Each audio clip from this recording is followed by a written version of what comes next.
এটার থেকে যদি এটা হয়, এটার পরে যদি এটা হয়, তাহলে এটার পরে কোনটা হবে সেটা আমাদেরকে জানতে হবে।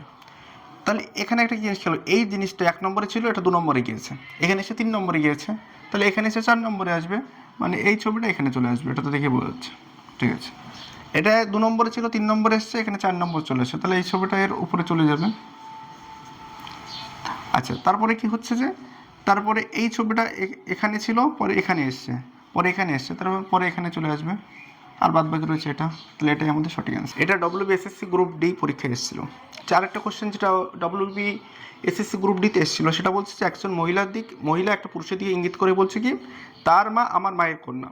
মানে আমার মায়ের কন্যা এই জিনিসটা মানে কি আগে বুঝতে হবে। আমার মায়ের কন্যা মানে এখানে সেটা হবে সেই আমি। আচ্ছা, এখন তার বলতে কাকে বোঝানো হয়েছে?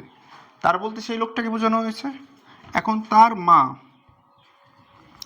এই মাটা ইনিও হতে পারে, আবার এনার যদি কোনো বোন থাকে বা দিদি থাকে তিনিও হতে পারে।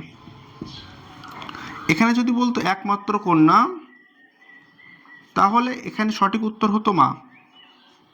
সঠিক উত্তর কি হতো? মা।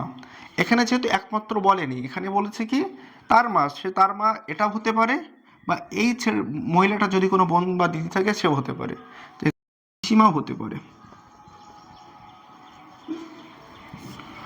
তাহলে এখানে আমরা দুটো কোশ্চেন অ্যান্সার দেখছি, মানে এখানে একদম পুরো সহজ ভাষায়, তার মায়ের কন্যা মানে কি আমি, এবং তার মা বলতে কি সেই লোকটার মা, সেই লোকটার মা ইনি হতে পারে, এর বোন বা দিদি হতে পারে।